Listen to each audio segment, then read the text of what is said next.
మా latest videos కోసం మా ఈ తెలుగు న్యూస్ ఛానల్ సబ్స్క్రైబ్ చేసి గంట సింబల్ యాక్టివేట్ చేసుకోండి. రేపే చైత్ర పౌర్ణమి, పైగా హనుమాన్ జయంతి. అయితే ఎంతో పవిత్రమైన ఈ మహా చైత్రి రోజు ఏం చేసినా చేయకపోయినా ఉదయం మరియు సాయంత్రం స్నానం చేసే నీటిలో ఈ ఒక్కటి వేసుకుని చేస్తే చాలు, 1 గంటలో దోషాలు పాపాలు పోతాయి. ఒంట్లో మరియు ఇంట్లో ఉన్న దరిద్ర బాధలన్నీ కూడా పోతాయి. అష్టైశ్వర్యాలు కలుగుతాయి. కోట్ల కట్టలు వచ్చి పడతాయి. ఈరోజు ఇలా స్నానం చేస్తే శరీరంలోని నెగిటివ్ ఎనర్జీ, రోగాలు పోతాయి. మీ శరీరానికి నూతన ఉత్తేజము, ఉల్లాసము వస్తాయి. మీ ఒంటికి దివ్య శక్తి వస్తుంది. జాతక దోషాలు పోతాయి. మీ దశ మారిపోతుంది. మీరు పట్టిందల్లా బంగారం అవుతుంది. ఇక మీరు ఏ పని చేసినా ఆ పనిలో విజయాన్ని సాధించే శక్తి వస్తుంది. మీకు అన్ని శుభాలే జరుగుతాయి. మరి ఈ చైత్ర పౌర్ణమి రోజు స్నానం చేసే నీటిలో ఏం వేసుకొని చేయాలి అనే విషయాన్ని ఇప్పుడు మనం ఈ వీడియోలో వివరంగా తెలుసుకుందాము. ఈ వీడియో చూసే ముందు కామెంట్ బాక్స్లో జై హనుమాన్ అని కామెంట్ చేయండి. అలాగే ఈ వీడియోకి ఒక లైక్ కొట్టి మా ఛానల్ని కూడా సబ్స్క్రైబ్ చేసుకోవటం మర్చిపోవద్దు. చైత్ర పౌర్ణమి రోజు రంగురంగుల వస్త్రాన్ని ఎవరికైనా దానంగా ఇవ్వండి.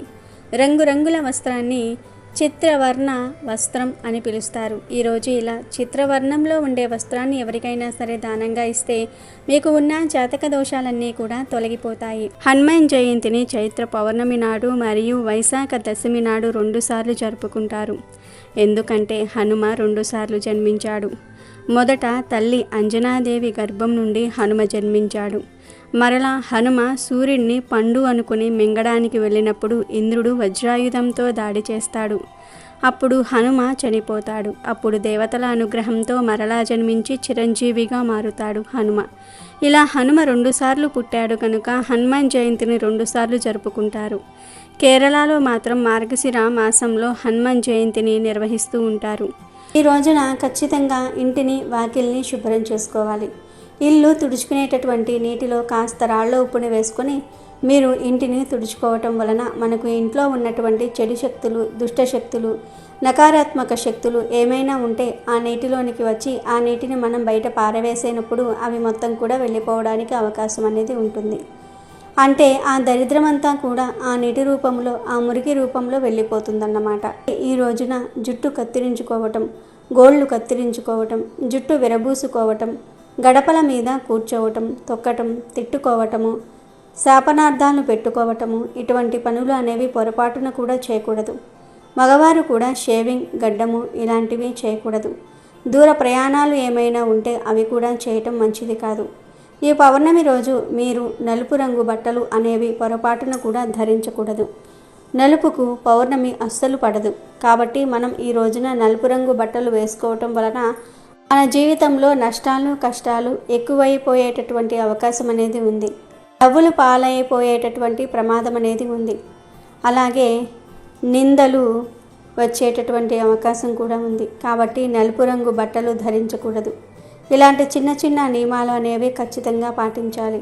ఈ పౌర్ణమి మనకు శనివారంతో కూడి వస్తుంది. పైగా ఈరోజే హనుమాన్ జయంతిని జరుపుకుంటారు. ఈ హనుమాన్ జయంతి శనివారంతో కలిసి రావటం చాలా విశేషం. ఈరోజు ఉదయాన్నే లేచి శుచిగా స్నాన కార్యక్రమాలు చేసుకోండి. ఇంటిని, వాకిలిని శుభ్రం చేసుకోండి. ఇంటిని, వాకిలిని శుభ్రం చేసిన తర్వాత చక్కగా గుమ్మానికి పసుపు రాసి కుంకుమతో బొట్లు పెట్టండి. ఆ తర్వాత ఇంట్లో ఆంజనేయ స్వామి వారిని పూజించండి. ఎందుకంటే ఈరోజు హనుమాన్ జయంతి, ఆంజనేయ స్వామి వారి పుట్టినరోజు కనుక ఆంజనేయ స్వామి వారిని ఎర్రటి పూలతో పూజించండి. స్వామివారి పటం ముందు నువ్వుల నూనెతో దీపారాధన చేయండి. 5 వడలను, 5 అరటి పండ్లను స్వామివారికి నివేదన చేయండి. పూజ చేసే ముందు ఇంట్లో అంతా కూడా పసుపు నీళ్లు ఖచ్చితంగా చల్లుకోండి. కుదిరిన వారు ఈరోజు ఖచ్చితంగా ఆంజనేయ స్వామి వారి టెంపుల్కి వెళ్ళండి. స్తోమత ఉంటే గుడిలో కూడా వడలమాలను సమర్పించండి.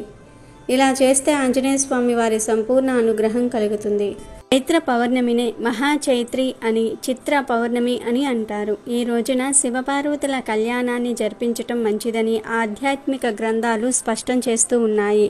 ఈరోజు గుడిలో శివపార్వతుల కళ్యాణోత్సవాన్ని తిలకిస్తే పాపాలు పటాపంచలై పుణ్య ఫలాల రాశి పెరుగుతుంది. దోషాలు తొలగిపోతాయి. సుఖ సంతోషాలతో కూడిన జీవితం లభిస్తుందని చెప్తూ ఉంటారు.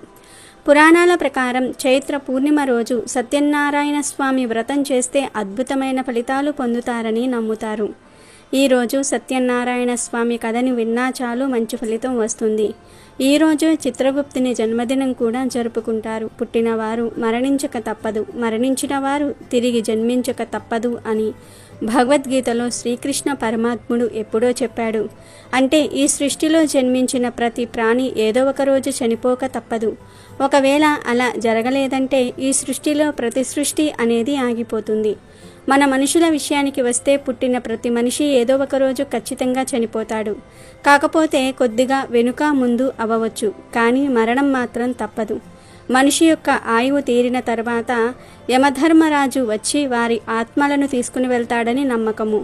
అక్కడ చిత్రగుప్తుడు పాపాలను లెక్కిస్తాడు. చిత్రగుప్తుడు హిందూ పురాణాల ప్రకారం మనుషుల పాపపుణ్యాల చిట్టా రాసేవాడు. యమధర్మరాజు ఆస్థానంలో ఉంటాడు. మనుషులు చనిపోయిన తర్వాత వారికి స్వర్గమో నరకమో ఈయన తేలుస్తాడు. ఈయన బ్రహ్మపుత్రుడు కాబట్టి హిందూ పురాణాలలో ఈయనకు ప్రత్యేకమైన స్థానముంది. చిత్రగుప్తుడు బ్రహ్మదేవుని శరీరం నుండి ఉద్భవించాడని పురాణ వివరణ ఉంది. ఆ పురాణ కథ ప్రకారం బ్రహ్మ మరణించిన వారి లోకాన్ని యముడికి అప్పగించాడు. యముడు తన దగ్గరకు వచ్చే అనేక ఆత్మలను నియంత్రించలేక అప్పుడప్పుడు వారిని స్వర్గానికి లేదా నరకానికి పంపించటంలో పొరపాట్లు జరిగేవి. ఇది గమనించిన బ్రహ్మదేవుడు యముడిని ఈ పొరపాట్లు సవరించుకోమని హెచ్చరిస్తాడు. దానికి యముడు ఒక్కో జీవి ఎత్తే 84 జన్మల వలన తనకు భారం ఎక్కువైందని, ఈ పని భారం కష్టంగా ఉందని తెలియజేస్తాడు. దాంతో బ్రహ్మ ఆ సమస్యను పరిష్కరించడానికి కొన్ని వేల సంవత్సరాల పాటు తపస్సు చేశాడు. ఆఖరున కళ్ళు తెరిచి చూసేసరికి తనకు ఎదురుగా ఒక వ్యక్తి కలము కాగితము పట్టుకుని కనిపించాడు. ఆ విధంగా చిత్రగుప్తుడు బ్రహ్మ శరీరం నుంచి ఉద్భవించాడు. అతను యముని దగ్గర పాపపుణ్యాలు లెక్కలు వేస్తూ ఎంతో సహాయకారిగా ఉంటాడు. ఈ రోజును అంటే చైత్రశుద్ధ పౌర్ణమిని చిత్రగుప్తుడికి అంకితం ఇచ్చారు. రాముడికి అతి ప్రీతిపాత్రుడైన ఆంజనేయుని జయంతి కూడా ఈ రోజే జరుపుకుంటూ ఉంటారు. హనుమ జయంతి రోజును హనుమ పుట్టినరోజుగా ప్రజలు కొనియాడుతూ ఉంటారు. రామబంటు అయిన హనుమంతుడి పుట్టినరోజున ఆయనను నిష్ఠతో పూజించిన వారికి అనుకున్న కోరికలు నెరవేరుతాయని శాస్త్రాలు చెప్తూ ఉన్నాయి. అంతేకాదు ఆపదలు తొలగిపోతాయి. శ్రీరాముని కష్టకాలంలో సీతను అన్వేషించి ఆమె ఉన్న స్థలాన్ని రాముడికి తెలిపిన ఆంజనేయుడు రాముడు రావణాసురుడిని సంహరించి సీతమ్మను అయోధ్యకు తీసుకువెళ్లడంలో కీలక పాత్ర పోషించాడు. హనుమ పుట్టుక రాముని భక్తిని పొందటం కోసమే. రోజు ఆంజనేయ స్వామి వారిని ఆరాధిస్తే ఏలినాటి శని బాధలు ఉండవు. ఈ చైత్ర పౌర్ణమి రోజు హనుమాన్ జయంతి రోజు ఉదయం మరియు సాయంత్రం స్నానం చేసే నీటిలో చిటికెడు సింధూరాన్ని కానీ లేదా ఒక తమలపాకును నలిపి కానీ లేదా చిటికెడు గల్లులుప్పును కానీ నీటిలో వేసుకుని స్నానం చేస్తే చాలా మంచిది. ఈరోజు ఇలా స్నానం చేస్తే గంటలో దోషాలు పాపాలు పోతాయి. ఒంట్లో మరియు ఇంట్లో ఉన్న దరిద్ర బాధలన్నీ కూడా పోతాయి. అష్టైశ్వర్యాలు కలుగుతాయి. కోట్ల కట్టలు వచ్చి పడతాయి. ఈరోజు ఇలా స్నానం చేస్తే శరీరంలోని నెగిటివ్ ఎనర్జీ రోగాలు పోతాయి. మీ శరీరానికి నూతన ఉత్తేజము ఉల్లాసము వస్తాయి. మీ ఒంటికి దివ్య శక్తి వస్తుంది. జాతక దోషాలు పోతాయి. మీ దశ మారిపోతుంది. మీరు పట్టిందల్లా బంగారం అవుతుంది. ఇక మీరు ఏ పని చేసినా ఆ పనిలో విజయాన్ని సాధించే శక్తి వస్తుంది. మీకు అన్ని శుభాలే జరుగుతాయి. కాబట్టి ఈరోజు అందరూ కూడా ఇలా స్నానం చేసి శుభ ఫలితాలను పొందండి. ఎంతో పవిత్రమైన ఈ చైత్ర పౌర్ణమి హనుమాన్ జయంతి రోజు పొరపాటున కూడా ఇంట్లో దొండకాయ కూరను వండకూడదు. ఈరోజు ఎవరు ఈ కూరను తినకూడదు. కూరల రూపంలోనే కాదు ఏ రూపంలోనూ కూడా దొండకాయను తినకూడదు. ఇంట్లో ఆడవారు అస్సలు ఈ కూరను వండకూడదు. వండితే ఇంట్లో కష్టాలు ఎదురవుతాయి. చేతిలో పైసా కూడా మిగలదు. అప్పుల పాలైపోతారు. 7 జన్మల దరిద్రం పడుతుంది. ఇబ్బందులు ఎదురవుతాయి. కాబట్టి ఈరోజు ఎవరూ దొండకాయ కూరను తినవద్దు. కూరల రూపంలో కావచ్చు, ఫ్రైల రూపంలో కావచ్చు, 65ల రూపంలో కావచ్చు, పకోడీ రూపంలో కావచ్చు, ఏ రూపంలోనూ కూడా ఈ కూర తినవద్దు. ఈరోజు కూర రూపంలోనే కాదు ఏ రూపంలోనూ కూడా దొండకాయను తినకూడదు. దీనితో పాటు ఈరోజు మాంసాహారం అంటే నాన్ వెజ్ కూడా తినకూడదు. గుడ్లు, మాంసము, చేపలు, రొయ్యలు, సీ ఫుడ్ అంటే పీతలు, నత్తలు, గవ్వలు ఇలా నాన్ వెజ్ ఏమీ కూడా తినకూడదు. సాధారణంగా మన హిందువులు హనుమాన్ జయంతి రోజు నాన్ వెజ్ను తినరు. ఎందుకంటే ఇది ఆంజనేయ స్వామి జన్మదిన పర్వదినం. ఇది హనుమకు ఇష్టమైన రోజు కనుక ఈరోజు నాన్ వెజ్ తినకూడదు. కూరల రూపంలోనే కాదు ఏ రూపంలోనూ కూడా ఈరోజు నాన్ వెజ్ తినకూడదు. సాధారణంగా శనివారం వీకెండ్ కనుక చాలామంది ఇంట్లో వండుకొని అయినా లేదా బయట నుండి తెచ్చుకొని అయినా సరే ఏదో ఒక విధంగా నాన్ వెజ్ తింటారు. మగపిల్లలు, మగవారు సాయంత్రం అవ్వగానే బయటకు వెళ్ళి నూడిల్స్, ఫ్రైడ్ రైస్లు, ఎగ్ బజ్జీలు, రకరకాల పదార్థాలు తింటూ ఉంటారు. కానీ ఈ ఒక్కరోజు మాత్రం అవేమీ తినకుండా నోరు కట్టుకోండి. నూడిల్స్లు, పిజ్జాలు, బర్గర్లు అంటే నాన్ వెజ్ కలిపిన ఫ్రైడ్ రైసులు, మంచూరియాలు, ఎగ్ బజ్జీలు, chicken wings, chicken pakodi, momos, chicken curry, chicken fry, chicken leg పీసులు, చికెన్ బిర్యానీలు ఇలా ఏ విధమైన నాన్ వెజ్ తినవద్దు. గుడ్డు కూడా నాన్ వెజ్ కనుక గుడ్డు కలిసినవి కూడా తినవద్దు. కావాలంటే నాన్ వెజ్ కలపనవి అంటే బజ్జీలు, పానీపూరి, సమోసా, చాట్ మసాలా, వెజ్ బిర్యానీలు, వెజ్ ఫ్రైడ్ రైస్లు, వెజ్ మంచూరియా లాంటివి తినండి. అంతేగాని నాన్ వెజ్ తినవద్దు. ఈ పౌర్ణమి రోజున నాన్ వెజ్ తినకూడదు. కాదని తింటే నరకానికి పోతారని శాస్త్రాల్లో ఉంది. అంతేకాదు ఈరోజు మాంసాహారం తింటే మహాపాపం తగులుతుంది. లేనిపోని సమస్యలు వస్తాయి. మీ జీవితం సర్వనాశనం అవుతుంది. గండాలు వస్తాయి. ఫ్యూచర్లో ఆరోగ్యం పాడవుతుంది. కోరి కష్టాలు తెచ్చుకున్నట్లు అవుతుంది. కాబట్టి దొండకాయ, నాన్ వెజ్ ఈ 2 కూరలను ఈరోజు ఎవరూ వండవద్దు, తినవద్దు. కాదని వండినా తిన్నా కష్టాల పాలవుతారు. గండాలు వస్తాయి. చేతిలో ధనం నిలవదు. అప్పుల పాలైపోతారు. ఒకరి దగ్గర చెయ్యి చాచి అడుక్కోవలసిన పరిస్థితి వస్తుంది. నరకానికి పోతారు. మహాపాపం తగులుతుంది. ఆంజనేయ స్వామి వారి ఆగ్రహానికి గురి అవుతారు. ధనమంతా కూడా ఖర్చు అయిపోతుంది. ఆర్థిక కష్టాలు ఎదురవుతాయి. చేతిలో ధనం మిగలదు. అప్పుల పాలైపోతారు. భవిష్యత్తులో సమస్యలను ఎదుర్కోవలసి వస్తుంది. కాబట్టి మీరు కూడా ఈ పౌర్ణమి రోజు ఈ పదార్థాలు తినకుండా చాలా జాగ్రత్తగా ఉండండి. ఆంజనేయ స్వామి పుట్టిన ఈ రోజున ఆడవారు ఉదయమే నిద్రలేచి శుచిగా స్నానం చేసుకొని ఎరుపు లేదా ఆరెంజ్ లేదా పింక్ కలర్లో ఉండే చీర కట్టుకుంటే చాలా మంచిది. చీర అనే కాదు, డ్రెస్సులు వేసుకునేవారు కూడా రెడ్, ఆరెంజ్, పింక్ ఈ కలర్లో ఉండే దుస్తులు వేసుకుంటే చాలా మంచిది. ఆడవారనే కాదు, పిల్లలు, పెద్దలు అందరూ కూడా ఈరోజు రెడ్, ఆరెంజ్, పింక్ కలర్లో ఉండే దుస్తులు ధరించడం వలన ఆంజనేయ స్వామి వారి అనుగ్రహం లభిస్తుంది. సకల ఐశ్వర్యాలు సిద్ధిస్తాయి. ఈరోజు స్త్రీలు ఉదయం లేవగానే ఒక గ్లాసులో నీటిని తీసుకొని ఆ నీటిలో చిటికెడు కుంకుమను మరియు ఒక చుక్క పాలను అలాగే 2 మిరియాలను తీసుకొని పొడిలాగా చేసి ఆ పొడిని కలిపి తర్వాత ఆ నీటిని మీ ఇంటి మెయిన్ డోర్ మీద చల్లుకోవాలి. అలా చల్లుకుంటే ఇంట్లోని దరిద్రమంతా కూడా పోతుంది. లక్ష్మీదేవి మీ ఇంట్లో తిష్ట వేసుకుని కూర్చుంటుంది. అలాగే ఈ హనుమాన్ జయంతి రోజు మీరు కుక్కలు కనిపిస్తే ఆ కుక్కలకు మినుములతో చేసిన పదార్థాలను అంటే గారెలు కానీ, ఇడ్లీలు కానీ, అట్లు కానీ, ఊతప్పం కానీ ఇలాంటి పదార్థాలు పెట్టండి. ఇలా ఈరోజు కుక్కలకు మినుములతో చేసిన పదార్థాలను ఆహారంగా పెడితే ఆంజనేయ స్వామి వారి అనుగ్రహం కలుగుతుంది. భారతదేశంలో హనుమంతుని గుడి లేని ఊరు అంటూ ఉండదు. పిల్లలు, పెద్దలు, ఆడ, మగ అనే భేదం లేకుండా అందరూ హనుమంతుణ్ణి పూజిస్తారు. హనుమంతుని నామాన్ని ప్రయాణం, నిద్రపోయే ముందు స్మరించిన వారికి మృత్యు భయం ఉండదు. సర్వత్రా విజయం లభిస్తుంది. ఇంతటి పరాక్రమ ధీరుడైన హనుమంతుడు శక్తియుక్తులను కీర్తించటం ఎవరితరం కాదు. ఆంజనేయుడు అతిబల పరాక్రమవంతుడైన శ్రీరాముని సేవలో గడపడానికే అధిక ప్రాధాన్యత ఇచ్చాడు. తన మనసునే మందిరంగా చేసి శ్రీరాముణ్ణి ఆరాధించాడు. హనుమంతుడు గుండె చీల్చి చూపగా సీతారాములే దర్శనం ఇచ్చారు. సీతమ్మ తల్లి కంటే మిన్నగా రాముడిని ప్రేమించాడు హనుమ. రోజు సీతాదేవి నుదుట సింధూరం దిద్దుకుంటే అది ఎందుకని అడిగిన హనుమతో రాముడి ఆయుష్ కోసం అని చెప్పిందట సీతమ్మ. వెంటనే రామభక్తుడైన హనుమ జానకి రాముడి దీర్ఘాయుష్యు కోసం ఒళ్ళంతా సింధూరాన్ని పులుముకున్నాడట. ఆ రామభక్తే హనుమను చిరంజీవిగా చేసిందనేది పౌరాణిక కథనం. అది హనుమంతునికి శ్రీరాముని మీద గల నిరూపమైన భక్తి. హిందూ పురాణాల ప్రకారం 7 చిరంజీవులలో హనుమంతుడు ఒకరు. కలియుగంలో హనుమంతుడి ఆరాధన ఎంతో పుణ్యప్రదం. ఆంజనేయ స్వామి నామస్మరణతోనే కష్టాలు దూరమైపోతాయి. హనుమాన్ జయంతి రోజు పంచముఖ హనుమంతుని పూజిస్తే కోరుకున్న కోరికలు ఖచ్చితంగా నెరవేరుతాయని వేద పండితులు సూచిస్తూ ఉన్నారు.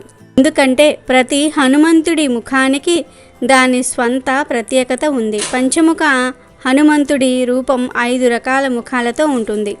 ఇందులో మొదటిది వానరం, రెండోది గరుడ, మూడోది వరాహం, నాలుగోది నరసింహ, ఐదోది ఆకాశం వైపు ఉన్న గుర్రం.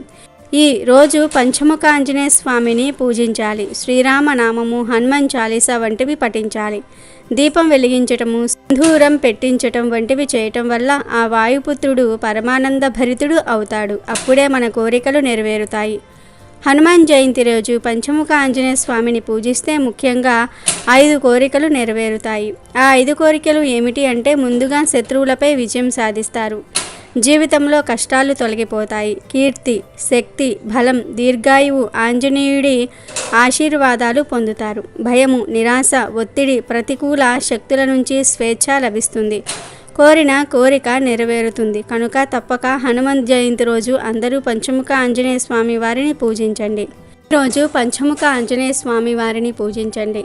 ఆ ఫోటో లేకపోతే మామూలు ఆంజనేయ స్వామి వారి ఫోటోకి కానీ, రాముల వారితో కలిసి ఉన్న ఫోటోకు కానీ పూజ చేసుకోండి. ఏ ఫోటోకు పూజ చేసినా ఆంజనేయ స్వామి వారి తోకకు గంధం సింధూరంతో 5 బొట్లు లేదా 3 బొట్లు పెట్టాలి. దాని మీద కుంకుమను సమర్పించాలి. హనుమాన్ జయంతి రోజు స్వామివారికి తప్పక సమర్పించవలసిన 4 నైవేద్యాలు ఉన్నాయి. ఈ నైవేద్యాలు సమర్పిస్తే చాలా మంచిది. ఆ నైవేద్యాలలో మొదటిది వడలు.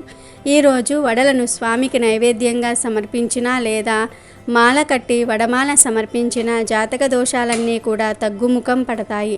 కుజ దోషాలు పోతాయి. శని దోషాలు, రాహుకేతు దోషాలు, ఇలా ఏ దోషాలు ఉన్నా సరే ఆంజనేయ స్వామి వారికి వడమాల సమర్పించినట్లయితే ఆ దోషాలన్నీ కూడా నివారించబడతాయి. ఇక రెండవ నైవేద్యం ఏమిటి అంటే అరటి పండ్లు. హనుమంతుడికి అరటి పండ్లు అంటే చాలా ఇష్టం. హనుమ ఎప్పుడూ అరటి తోటల్లో సంచరిస్తూ ఉంటాడని గ్రంథాలు చెప్తూ ఉన్నాయి. కాబట్టి ఆంజనేయ స్వామి వారికి తప్పనిసరిగా ఈరోజు ఒక హస్తం అరటి పండ్లను నివేదన చేయండి, లేదంటే ఒక 5 అరటి పండ్లు సమర్పించండి.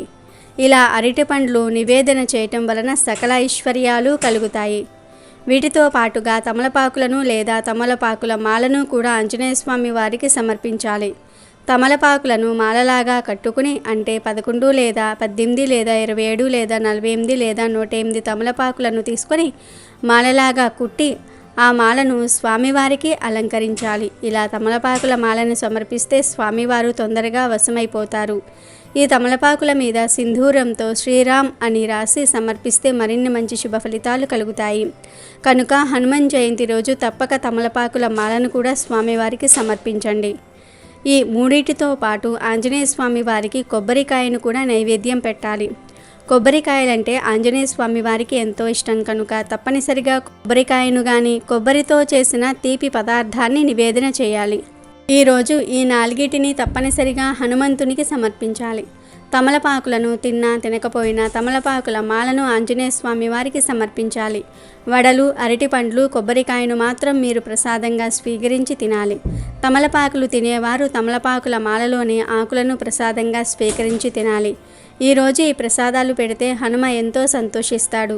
ఈ ప్రసాదాలు పెట్టడం వలన 1,00,000 పూజలు చేసిన ఫలితం వస్తుంది. మీకు ఉన్న కష్టాలు పోయి రాజయోగం పడుతుంది. కనుక ప్రతి ఒక్కరూ కూడా హనుమాన్ జయంతి రోజు ఈ నైవేద్యాలు పెట్టి శుభ ఫలితాలను పొందండి.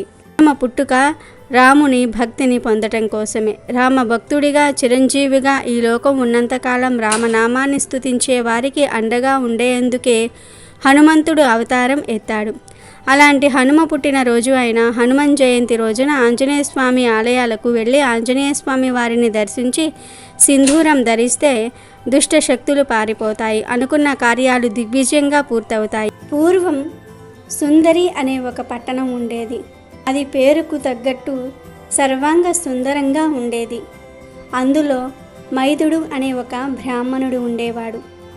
ఆ మైదుడు వేద శాస్త్రాలన్నీ కూడా బాగా చదువుకున్నవాడు. అతనికి హనుమ మంత్రం అంటే మహాప్రీతి. అన్నిటి సారం అందులోనే ఉంది అని తెలుసుకున్నవాడు. నిత్యం ఆ మంత్రాన్ని జపిస్తూ నిష్ఠగా జీవించేవాడు. మనసులో ఏ విధమైన కోరికలు అతనికి లేవు. నిష్కాముడిగా జీవించటం నేర్చుకున్నాడు. కానీ మైదుడికి ఒకసారి కాశీ వెళ్ళి శ్రీ విశ్వనాథుణ్ణి దర్శించాలని, గంగా స్నానంతో పులకించాలని అనిపించింది. దాంతో మైదుడు చాలా ప్రయాసపడి నడిచి వారణాసి చేరాడు. గంగా నదికి దక్షిణ తీరం చేరాడు. ఆ నదిమ్మ తల్లికి భక్తితో నమస్కరించుకున్నాడు. నది నిండుగా ప్రవహిస్తోంది. దాన్ని దాటే మార్గం కోసం ఆలోచించాడు. కొంతసేపటికి నదిలోనికి ఒక పడవ వచ్చింది. మైదుడు దానిని ఎక్కాడు. పడవ బాగానే కొంత దూరం ప్రయాణం చేసింది. ఆ తర్వాత దాని అడుగున రంధ్రం ఏర్పడినట్లుగా గుర్తించాడు మైదుడు. నీరు ఆ రంధ్రం ద్వారా పడవలోనికి చేరుతోంది. పడవ బరువెక్కి మునిగిపోవడానికి సిద్ధంగా ఉంది. ఇక భయపడిన మైదుడు తల మీద వస్త్రాన్ని కప్పుకొని భక్తితో హనుమ మంత్రాన్ని పఠించసాగాడు. హనుమ దీనిని గమనించి తన భక్తుని కాపాడాలనే సంకల్పంతో ఒక వానర రూపం ధరించి ఆ పడవను నెత్తిన పెట్టుకొని గంగా నదికి ఉత్తర భాగం వరకు తీసుకుని వెళ్ళి అక్కడ మనుషులంతా చూస్తూ ఉండగా అదృశ్యమైనాడు. దీన్ని గమనించిన వారందరూ కూడా ఆశ్చర్యంతో నిండిపోయారు. భక్తితో ఆ కోతికి నమస్కరించారు. పడవలో నిశ్చల జపంలో ఉన్న మైదుడికి ఇదేమీ తెలీదు. తెల్లవారి లేచి చూసేసరికి గంగ ఒడ్డున పడవ ఉండటం చూసి ఆశ్చర్యపడ్డాడు. పడవ ఎలా ఇంత ప్రమాదం నుంచి తప్పించుకుని ఒడ్డుకి చేరుకుందో తెలియదు. అప్పుడు ఒడ్డున ఉన్న ఒక మనిషి ఒకే మహావానరం ఈ పడవను తల మీద మోసుకొని ఒడ్డుకు చేర్చి వెళ్ళిపోయిందని చెప్పాడు. మైదుడికి ఆశ్చర్యం వేసి, మీరు పుణ్యాత్ములు, వానర రూపంలో హనుమను దర్శించారు. జపం చేస్తూ నేను ఏదీ గమనించలేకపోయాను. నేను అదృష్టహీనుణ్ణి. హనుమ దర్శనం పొందని ఈ శరీరం వృధా. గంగపాలు చేస్తాను అని చెప్పి గంగానదిలోనికి దూకడానికి సిద్ధమైనాడు. అప్పుడు హనుమ పట్టు వస్త్రాలు ధరించి వాత్సల్యంతో నిజరూపంతో మైదుడికి దర్శనమిచ్చాడు. హర్ష పులకితుడై మైదుడు హనుమను స్తుతించాడు. మైదుడు చేసిన స్తోత్రానికి అనంత పరవశుడైన హనుమ, భక్త మింద నువ్వు ఈ లోకంలో భోగాలన్నీ అనుభవించు, నీ దగ్గరే నేను ఉంటాను, జీవిత అంతంలో నన్ను పొందుతావు అని వరమిచ్చి అదృశ్యమయ్యాడు. అలాగే మైదుడు భక్తితో జీవించి సుఖాలు పొంది చివరికి హనుమ మంత్ర ఫలం వల్ల కైవల్యం పొందాడు. ఈ పౌర్ణమి రోజు కొన్ని వస్తువులను ఇంటికి తెచ్చుకుంటే చాలు కోట్లు దూసుకు వస్తాయి, కష్టాలన్నీ కూడా పోతాయి అని శాస్త్రాలు చెప్తూ ఉన్నాయి. ముఖ్యంగా మనం తెచ్చుకోవాల్సిన మొదటి వస్తువు ఏమిటి అంటే రాళ్ల ఉప్పు. మీరు అనుకోవచ్చు, ఎప్పుడూ రాళ్ల ఉప్పు గురించే చెప్తూ ఉంటారు, రాళ్ల ఉప్పుకు అంత శక్తి ఉంటుందా అంటే అవును, 100కు 100% రాళ్ల ఉప్పుకు శక్తి అధికంగా ఉంటుంది. రాళ్ల ఉప్పు సముద్రం నుంచి లభిస్తుంది. సముద్రం అంటే లక్ష్మీదేవి పుట్టినిల్లు. ఇది అందరికీ తెలిసిన విషయమే. ఉప్పు సముద్రం నుంచి లభిస్తుంది కాబట్టి ఆ ఉప్పుకు లక్ష్మీదేవికి దగ్గర సంబంధం ఉంటుంది. ముఖ్యంగా పౌర్ణమి రోజున ఉప్పును తెచ్చుకుంటే చాలా మంచిది. చాలా అద్భుతమైన ఫలితాలను అయితే మనం చూడగలుగుతాం. బిచ్చగాడు సైతం కుబేరుడు అయిపోతాడు. ఎందుకంటే ఉప్పుకు అంత పవర్ ఉంటుంది. ఉప్పుతో చేసే కొన్ని రకాల పరిహారాలకు కూడా అయితే శక్తి ఉంటుంది. కాబట్టి ఖచ్చితంగా పౌర్ణమి రోజు ఒక 10 రూపాయలు పెట్టు ఉప్పు ప్యాకెట్ను తెచ్చుకోండి. అంటే రాళ్ళ ఉప్పు, గల్లులుప్పు, దొడ్డుప్పు, రాక్ సాల్ట్, క్రిస్టల్ సాల్ట్ ఇలా రకరకాలుగా పిలుస్తూ ఉంటారు కదా. మీరు ఎలా పిలిచినా పర్లేదు, ఈ రాళ్ళ ఉప్పును తెచ్చుకోండి. ఇంట్లో ఆల్రెడీ ఉన్నప్పటికీ కూడా ఈ రోజున ఖచ్చితంగా ఉప్పును తెచ్చుకోండి. తెచ్చుకున్న తర్వాత ఆ ఉప్పుతో పరిహారం చేసుకోవచ్చు. లేదా ఇంట్లో వంటగదిలో ఉప్పు డబ్బాలో వేసుకుని వంటల్లో అయినా సరే వాడుకోవచ్చు. పరిహారం చేయాలి అనుకునేవారు మాత్రం ఇప్పుడు మనం చెప్పుకోబోయే విధంగా పరిహారం చేసుకోండి. మీ అప్పును మీరు తీర్చుకోవాలన్నా, అప్పుల నుంచి మీరు బయటపడాలన్నా, ధన సమస్యలను తొలగించుకోవాలన్నా ఈ పరిహారం చేయండి. ఇది అప్పు పరంగా, ఇంటి పరంగా, అలానే వ్యాపార సంస్థల పరంగా కూడా ఇప్పుడు మనం చెప్పుకోబోయే ఈ పరిహారం ఉపయోగపడుతుంది. ఒక చిన్న మట్టి పాత్రను కానీ, ప్లాస్టిక్ బౌల్ కానీ తీసుకోండి. తీసుకున్న తర్వాత మీరు తెచ్చుకున్న ఉప్పులో నుంచి ఒక గుప్పెడంత ఉప్పును ఎడమ చేతితో ఆ బౌల్లో పోసేయండి. తర్వాత ఆ గిన్నెలో ₹1 బిళ్ళను, పసుపు, కుంకుమలను, కొన్ని ఆవాలను వేయండి. తర్వాత ఆ బౌల్ను తీసుకుని వెళ్ళి మీ బీరువా కింద పెట్టి వదిలివేయండి.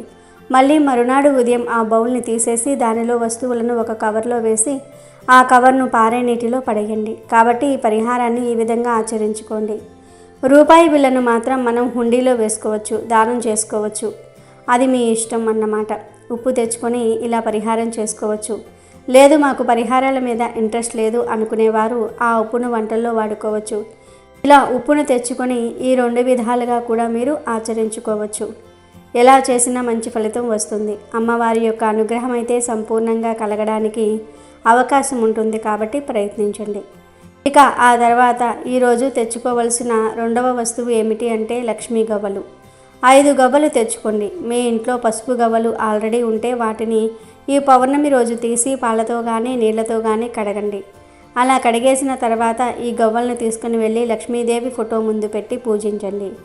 పూజ అంటే పెద్దగా ఆడంబరంగా చేయాల్సిన అవసరం లేదు.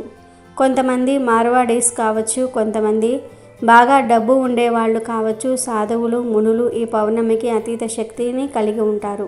కాబట్టి లక్ష్మీదేవిని చాలా ఘనంగా పూజించుకుంటూ ఉంటారు. అలా పూజిస్తే ఆ తల్లి అక్కడే ఉండిపోతుందని ఒక నమ్మకం. అలా పూజించుకునేటప్పుడు అమ్మవారికి సంబంధించిన వస్తువులను పెడుతూ ఉంటారు. పెట్టేసి పూజించుకొని ఆ తర్వాత ఆ వస్తువులను తీసేసి చక్కగా ధనం దాచే చోట కానీ లేదంటే వారితో పాటు కానీ ఆ వస్తువులను పెట్టుకుంటూ ఉంటారు. గవ్వలను అమ్మవారి యొక్క అక్కా చెల్లెళ్ళుగా భావిస్తూ ఉంటారు. లక్ష్మీదేవి సోదరులుగా గవ్వలు చెప్పబడుతున్నాయి. కాబట్టి గవ్వలు ఐశ్వర్యాన్ని తెచ్చిపెడతాయి. గుర్తుపెట్టుకోండి, గవ్వలు ఎక్కడ ఉంటే లక్ష్మీదేవి అక్కడ ఉంటుంది. కాబట్టి ఈరోజు గవ్వలను కొని తెచ్చుకొని లేదా ఇంట్లో ఉన్న గవ్వలనే పూజించుకొని బీరువాలో కానీ పూజ గదిలో కానీ పెట్టుకుంటే మంచి ఫలితాలను చూసే అవకాశం ఉంటుంది. కావున ఈరోజు ఖచ్చితంగా 5 గవ్వలు కొని తెచ్చుకోండి. ఆల్రెడీ మీ ఇంట్లో ఉంటే అవసరం లేదు. ఇక మూడవ వస్తువు ఏమిటి అంటే ధనియాలు. ధనియాలు కూడా లక్ష్మీకారకంగా భావిస్తారు. అంటే ఇవి బాగా చాలా మంగళకరమైనవిగా భావిస్తూ ఉంటారు. ధనియాలకు లక్ష్మీదేవికి దగ్గర సంబంధం ఉంటుంది. కాబట్టి ధనియాలను పౌర్ణమి రోజు ఇంటికి తెచ్చుకుంటే చాలా మంచిది. అలా అని మీరు ధనియాల పౌడర్ను తెచ్చుకోకండి. కేవలం ధనియాలను మాత్రమే ఇంటికి తెచ్చుకోండి. అలా తెచ్చుకున్న తర్వాత వాటిని పూజ గదిలో పెట్టేసి 1 గంట అలా వదిలివేయండి. ఆ తర్వాత ఆ ధనియాలను మన వంటల్లో వాడుకోవచ్చు. ఈరోజు ధనియాలు ఇంటికి తెచ్చుకుంటే ఖచ్చితంగా లక్ష్మీదేవి మీ ఇంట్లోకి ప్రవేశిస్తుంది. ఇది ఖాయం. కాబట్టి ధనియాలను కూడా మీరు ఈ రోజున ఇంటికి తెచ్చుకోవచ్చు.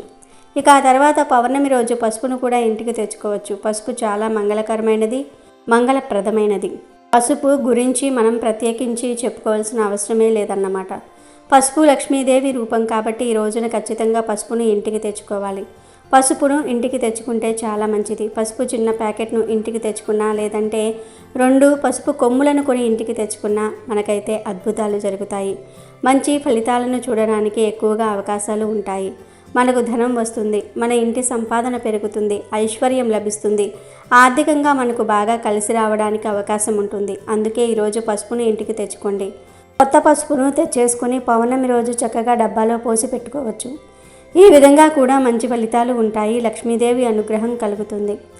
మీరు అనుకోవచ్చు, ఇన్ని చెప్తూ ఉన్నారు, మీరు 2 వస్తువులు తెచ్చుకోవాలని చెప్పారు కదా అని. గుర్తుపెట్టుకోండి, మీరు ఇక్కడ చెప్పినవన్నీ తెచ్చుకోకండి. మీకు ఏవైతే అవసరమో, ఏదైతే తెచ్చుకోవాలనిపిస్తుందో ఆ 2 వస్తువులను మాత్రమే మీరు తెచ్చుకోండి. అలా తెచ్చేసుకుని పరిహారం చేసుకోవచ్చు లేదా ఇంట్లోకి వాడుకోవచ్చు. అంటే ఉప్పు తెచ్చుకుంటే ముందు చెప్పుకున్న పరిహారాన్ని ఆచరించండి.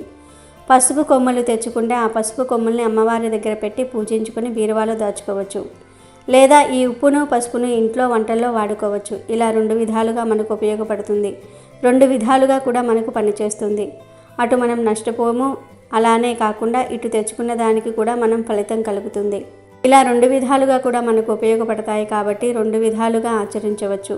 పూజించుకోవాలి. ఆ తర్వాత మనం వాటిని ఉపయోగించుకోవాలి, పడేయకూడదు. అలా అని వాటిని వదిలివేయకూడదు. ఇప్పుడు ధనియాలు తెచ్చుకుంటాం, మనము పూజ గదిలో పెట్టుకున్నాం, పూజించుకుంటున్నాం. ఆ తర్వాత వాటిని మనం వాడుకుంటాం, అంతే అన్నమాట. ఇలా ఈ విధంగా మీరు ఆచరించి చేసుకుంటే సరిపోతుంది. మీకు నచ్చిన వస్తువులు, మీకు కావలసిన వస్తువులను మాత్రమే తెచ్చుకోండి. అలా తెచ్చుకుంటేనే ఆ తల్లి ఇష్టంగా మీ ఇంటికి వస్తుంది. ఇక ఆ తర్వాత ఈ పౌర్ణమి అతీత శక్తులతో కూడుకొని వస్తుంది. కాబట్టి గుమ్మడికాయను ఇంటికి తెచ్చుకుంటే ఈరోజు చాలా మంచిది. గుమ్మడికాయను ఇంటికి తెచ్చుకుంటే మనకు ఐశ్వర్యం లభిస్తుంది. మనం గుమ్మడికాయను ఇంటికి తెచ్చుకుంటే చాలా మంచిది. సర్వ దరిద్రాలను పోగొట్టుకుంటాము. అలానే కాకుండా సర్వ దరిద్రాల నుంచి మనం బయటపడే అవకాశం కూడా ఉంటుంది. ఇంటిపై ఉండే కొన్ని పీడల్ని మనం తొలగించుకున్న వాళ్ళం అవుతామని కూడా చెప్పుకోవచ్చు. గుమ్మడికాయను ఇంటికి తెచ్చుకున్న తర్వాత ఆ గుమ్మడికాయకు చక్కగా కుంకుమ పసుపుతో బొట్లు పెట్టి ఆ తర్వాత ఇంటి గుమ్మం ముందు వేలాడతీయండి. గుమ్మడికాయ తెచ్చుకుంటే మీరు సాయంత్రం 3 గంటలు దాటిపోయిన తర్వాత గుమ్మడికాయను మీ ఇంటి గుమ్మానికి కట్టండి. అంటే ఇంటి గుమ్మానికి కాదు, ఇంటి గుమ్మం ముందు వేలాడ తీయండి. ఇలా గుమ్మడికాయను చక్కగా ఇంటి ముందు వేలాడ తీస్తే చాలా మంచిది. అంటే గుమ్మడికాయ పాతది ఉండి అది చాలా పాడైపోయింది, అదంతా కూడా ఎండిపోయింది అనుకుంటారు కదా. అలాంటి గుమ్మడికాయను ఈరోజు తీసి పడేసి కొత్తది తెచ్చి ఇలా కట్టుకుంటే కొత్త సంవత్సరంలో మనకు ఐశ్వర్యమే ఐశ్వర్యం అన్నమాట. ఈ గుమ్మడికాయ మనకు దిష్టిపరంగా ఉపయోగపడుతుంది. చక్కటి మంచి ఫలితాన్ని తెచ్చిపెడుతుంది. మన జీవితాన్ని మారుస్తుంది. మనకు అష్టైశ్వర్యాలను సిద్ధించేలాగా చేస్తుంది. ఎలాంటి ఇబ్బంది అనేది లేకుండా చేయడానికి ఉపయోగపడుతుంది. అందుకే గుమ్మడికాయని ఈరోజు తెచ్చి ఇంటి గుమ్మం ముందు వేలాడ తీసుకోండి. మంచి ఫలితాన్ని పొందండి. కొంతమంది దిష్టి బొమ్మల్ని తెచ్చి పెట్టుకుంటూ ఉంటారు. అలా పెట్టకండి. దిష్టి బొమ్మ ఎప్పుడూ కూడా మన ఇంటికి పెట్టకూడదు. మనం ఏదో మన ఇంటికి దిష్టి తాకకూడదని దిష్టి బొమ్మలను పెడతాము. కానీ ఆ దిష్టి బొమ్మ ఒక భూత బొమ్మగా పరిగణింపబడుతుంది. దీని గురించి చాలామందికి తెలియదు. మన ఇంటికి దిష్టి తాకకూడదని భూతాల బొమ్మలు, కొన్ని భూత బొమ్మలు తెచ్చి పెడుతూ ఉంటాం. భూతం బొమ్మ మన ఇంటికి పెట్టుకుంటే మన ఇంటికి దిష్టి తాకదు. మన ఇంటిపై ఎలాంటి చెడు పడదని మనం భావిస్తూ ఉంటాం. కానీ ఆ బొమ్మల వలనే మన ఇంటికి కూడా చెడు జరుగుతుంది. అందుకే ఇంటి ముందు భూతాల బొమ్మలు పెట్టొద్దు. పెడితే కళ్ళ దిష్టి గణపతిని పెట్టండి లేదా గుమ్మడికాయని కట్టండి, అంతే. పౌర్ణమి కాబట్టి ఈరోజు రకరకాల పరిహారాలు, రకరకాల పనులు చేస్తూ ఉంటారు. కావున ఈ రోజున గుమ్మడికాయని తెచ్చి చక్కగా మనం ముందుగా పసుపు రాసి దానికి కుంకుమతో బొట్టు పెట్టి ఆ తర్వాత గుమ్మడికాయ మీద 2 కర్పూర బిళ్ళలు వెలిగించి ఇంటికి దిష్టి తీయచ్చు. ఒకవేళ ఇంటి ముందు మేము కట్టలేమండి, కట్టుకునే అంత వీలు మాకు ఉండదు, కట్టుకోవాలంటే మాకు కుదరదు అనుకునేవారు అలా దిష్టి తీసేసి గుమ్మడికాయను పగలగొట్టుకోవచ్చు. లేకపోతే ఆ గుమ్మడికాయను ఇంటి ముందు వేలాడ తీసుకోవచ్చు. ఎలా చేసుకున్నా ఫలితం ఉంటుంది. ఎలా చేసుకున్నా కానీ ఫలితాలు అయితే వస్తాయి. కాబట్టి ఇలా ఈ విధంగా చక్కగా పరిహారాలు చేయండి, ఫలితాలను పొందండి. సగం దరిద్రాలు మనకు తొలగిపోవాలి, బాగా కలిసి రావాలి, మాకు పట్టిందల్లా బంగారం కావాలి, లక్ష్మీదేవి అనుగ్రహం కలగాలి అనుకునేవారు మర్చిపోకుండా ఈ వస్తువులను అయితే ఇంటికి తెచ్చుకోవాలి. అలాగే ఈ రోజున ముఖ్యంగా ఈ పౌర్ణమి తిథి రోజున అత్తరు చీస అంటే చిన్నది అత్తరు చీస మనకు దొరుకుతూ ఉంటుంది. అది తెచ్చుకోండి. అలా తెచ్చుకుంటే ఇంకా చాలా మంచిది. అత్తరు చీస అంటే మనకు నార్మల్గా 25 నుండి 30 రూపాయల లోపే ఉంటుంది. మనకు పూజా స్టోర్స్లో కానీ బ్యాంగిల్స్ స్టోర్స్లో కానీ ఇలా షాపులో దొరుకుతూ ఉంటుంది. ఫ్యాన్సీ షాపుల్లో కానీ దొరుకుతూ ఉంటుంది. అలా ఆ అత్తరు చీసాను మన ఇంటికి తెచ్చుకోవటం వల్ల అయితే మనకు అద్భుతాలు జరుగుతాయి. ఎందుకంటే అత్తరు అంటే అమ్మవారికి ఇష్టం. ఇందులో చాలా ఫ్లేవర్స్ ఉంటాయి. అవన్నీ కూడా మీరు తెచ్చుకోకండి. గుర్తుపెట్టుకోండి, జాస్మిన్ స్మెల్ కానీ లేదంటే గులాబీ పూలకు సంబంధించింది కానీ మాత్రమే తెచ్చుకోవాలి. ఈ 2 పరిహారానికి ఉపయోగపడతాయి. దైవానికి పూజకు ఉపయోగపడతాయి. అవే పరిపూర్ణ పరిహారానికి సిద్ధింపబడతాయి. అందుకే ఈ రెండిటిల్లో ఏదో ఒకటి తెచ్చుకొని చక్కగా ఈ రోజున గుమ్మాల దగ్గర, ఇంట్లో అలానే కాకుండా పూజ గదిలో ఆ అత్తరును కొంచెం చిలకరించుకుంటే లక్ష్మీదేవి పరుగున ఇంటికి వచ్చి కూర్చొని మీ సంపాదన పెంచేసి చక్కగా ఐశ్వర్యాన్ని ఇచ్చేసి మీ జీవితాన్ని మార్చేస్తుంది. కనుక అందరూ కూడా ఈ పౌర్ణమి రోజు ఈ వస్తువుల్లో నుండి ఏవో ఒక 2 వస్తువులు ఖచ్చితంగా తెచ్చుకోండి. శుభ ఫలితాలను పొంది సంతోషంగా జీవించండి. వీడియో నచ్చితే లైక్ చేయండి, షేర్ చేయండి, బట్ సబ్స్క్రైబ్ చేసుకోవడం మర్చిపోవద్దు.